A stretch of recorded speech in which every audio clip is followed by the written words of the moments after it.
संघटनेच्या माहितीची शहानिशा न करता शिंदेंना सीएम केलं असा युक्तिवाद कपिल सिब्बल यांनी केलेला आहे। कपिल सिब्बल यांचा कोर्टात हा युक्तिवाद सुरू आहे। मुख्यमंत्री शिंदेंच्या निवडी संदर्भात त्यांनी युक्तिवाद केलाय। तर सगळ्यात पहिल्यांदाच कपिल सिब्बल यांच्याकडनं अशा प्रकारचा हा युक्तिवाद करण्यात आला की शिंदेंची निवडच बेकायदेशीर होती। सरन्यायाधीशांकडून आता सिब्बल यांना या संदर्भातली माहिती विचारली जात आहे। सरन्यायाधीशांकडून सिब्बल यांना माहिती विचारली जाते। तर सिब्बल यांनी आतापर्यंत जो युक्तिवाद केला त्या संदर्भातली माहिती समाजवादी पक्षाच्या प्रकरणामध्ये सध्या सरन्यायाधीशांकडून सिब्बल यांना माहिती विचारली जाते। समाजवादी पक्षाच्या प्रकरणात पक्ष ठरवण्याचे निकष वेगळे असल्याचं सिब्बल यांनी म्हटलंय। तर समाजवादी पक्षाच्या प्रकरणाचा आणि शिवसेनेच्या प्रकरणाचा संबंध नाही असा युक्तिवाद देखील कपिल सिब्बल यांनी केलेला आहे। कुठल्याही संघटनेच्या माहितीची शहानिशा न करता शिंदेंना सीएम केलं असा युक्तिवाद कपिल सिब्बल यांनी केलेला आहे। कपिल सिब्बल यांनी कोर्टात हा युक्तिवाद सध्या केला। मुख्यमंत्री शिंदे यांची निवड बेकायदेशीर होती असं देखील त्यांनी म्हटलंय। तर पक्षफूट झाल्याचं आधी स्पष्ट नव्हतं, तक्रारी कशा करायच्या असा युक्तिवाद कपिल सिब्बल यांनी केलेला आहे। न्यायाधीशांची सध्या आपापसात चर्चा सुरू असून सरन्यायाधीशांकडून कपिल सिब्बल यांच्याकडून माहिती घेतली जात आहे।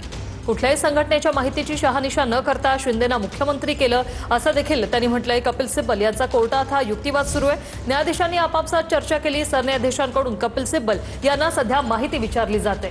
तर समाजवादी पक्षाच्या प्रकरणामध्ये पक्ष ठरवण्याचा हे प्रकरणच वेगळं होतं असं या ठिकाणी कपिल सिब्बल यांनी म्हटलेलं आहे। त्याचा आणि शिवसेनेच्या प्रकरणाचा संबंध नाही असं देखील कपिल सिब्बल यांनी म्हटले। तुम्ही आमचे कागदपत्र पहा, सिब्बल यांची कोर्टाला विनंती। तर कागदपत्रामध्ये सर्व बाबी स्पष्टपणे मांडलेल्या आहेत असं देखील सिब्बल यांनी म्हटलेलं आहे। ही कागदपत्र त्यांनी कोर्टासमोर सादर केली आहेत। तुम्ही आमची कागदपत्र पहा, सिब्बल यांनी कोर्टाला ही विनंती केली आहे। तर कागदपत्रात सर्व बाबी अगदी स्पष्टपणे मांडलेल्या आहेत असं कपिल सिब्बल यांनी म्हटलेलं आहे। तर शिवसेना पक्ष आणि चिन्ह सुनावणी संदर्भातले सगळ्यात मोठे अपडेट्स आपण इथे पाहतोय।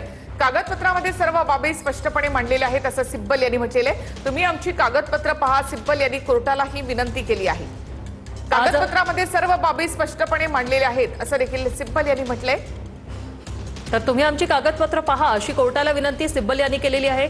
सुनावणीच्या सुरुवातीलाच आज कागदपत्र सादर करणार असं सिब्बल यांच्याकडून सांगण्यात आलं आणि तुम्ही आमची कागदपत्र पहा अशी कोर्टाला विनंती सिब्बल यांनी केलेली आहे। सरन्यायाधीशांकडून सिब्बल यांना आता माहिती विचारली जात आहे। समाजवादी पक्षाच्या प्रकरणात पक्ष ठरवण्याचे निकष वेगळे असं सिब्बल यांनी म्हटलंय। तर सरन्यायाधीशांकडून सिब्बल यांना आता माहिती विचारली जात आहे। सिब्बल यांच्याकडनं पक्षाच्या घटनेसंदर्भातली माहिती देण्यात आलेली होती। त्याचबरोबर राष्ट्रीय कार्यकारिणीच्या बैठकीमध्ये घेतलेल्या निर्णयांची माहिती, नेते उपनेते निवडीची माहिती कागदपत्रांसहित सिब्बल यांनी कोर्टामध्ये सादर केली आहे आणि ही कागदपत्र पाहावीत, यामध्ये सगळ्या बाबी स्पष्ट आहेत अशी विनंती सिब्बल यांनी कोर्टाला केलेली आहे। तुम्ही आमची कागदपत्र पहा, सिब्बल यांनी कोर्टाला ही विनंती केलेली आहे। कागदपत्रात सर्व बाबी अगदी स्पष्टपणे मांडलेल्या आहेत असं कपिल सिब्बल यांनी म्हटलेलं आहे। तर तुम्ही आमची कागदपत्र पहा, सिब्बल यांनी असं म्हटलंय। कागदपत्रात सर्व बाबी स्पष्टपणे मांडलेल्या आहेत असं देखील सिब्बल यांनी म्हटलंय। तर सिब्बल यांनी कोर्टाला या संदर्भातली माहिती दिली। आयोग म्हणाला राजकीय पक्षामध्ये फूट असावी, मग त्यांनी 2 पत्र काढली असा युक्तिवाद कपिल सिब्बल यांनी केलेला आहे। कपिल सिब्बल यांचा कोर्टात हा सध्या युक्तिवाद सुरू आहे। आयोग उत्तर शोधणार, तेव्हा इतर बाबींची चौकशी करावी लागेल असं सुप्रीम कोर्टाकडून सांगण्यात आलंय।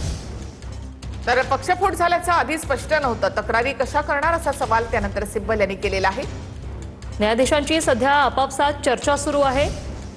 मुख्यमंत्री शिंदेंची निवड ही बेकायदेशीर होती असं कपिल सिब्बल यांनी म्हटलेलं आहे। तर कुठल्याही संघटनेच्या माहितीची शहानिशा न करता शिंदेंना सीएम केलं असा युक्तिवाद कपिल सिब्बल यांनी कोर्टामध्ये केलेला आहे। सुप्रीम कोर्टात कपिल सिब्बल यांचा हा युक्तिवाद आपण पाहतोय। मुख्यमंत्री शिंदेंच्या निवडीवरच त्यांनी हा आता युक्तिवाद सुरू केलेला आहे। तर समाजवादी पक्षाच्या प्रकरणात पक्ष ठरवण्याचे निकष वेगळे होते असं देखील सिब्बल यांनी म्हटलेलं आहे। सरन्यायाधीशांकडून सिब्बल यांना माहिती विचारली जात आहे। तर कपिल सिब्बल यांनी हा युक्तिवाद या ठिकाणी केलेला आहे। त्याचबरोबर तुम्ही आमची कागदपत्र पहा अशी विनंती सिब्बल यांनी कोर्टाला केली आहे। कागदपत्रात सर्व बाबी स्पष्टपणे मांडलेल्या आहेत असं देखील सिब्बल यांनी म्हटलंय। तुम्ही आमची कागदपत्र पहा अशी विनंती सिब्बल यांनी केली। कठीण परिस्थितीत कोणताही निर्णय लोकशाही मार्गाने घेतला जावा असं सुप्रीम कोर्टाकडून सांगण्यात आलेलं आहे। तर विधिमंडळ राजकीय पक्षातली फूट होत राहणार, तोडगा काढणार असं सुप्रीम कोर्टानं म्हटलं। तर शिंदेची मुख्य नेतेपदी निवड कायद्याला धरून नाही असं देखील सिब्बल यांनी म्हटलं। 18 जुलैला बैठक झाली आणि 19 जुलैला पत्र दिलं असं सिब्बल यांनी म्हटलेलं आहे। 18 जुलैला झालेल्या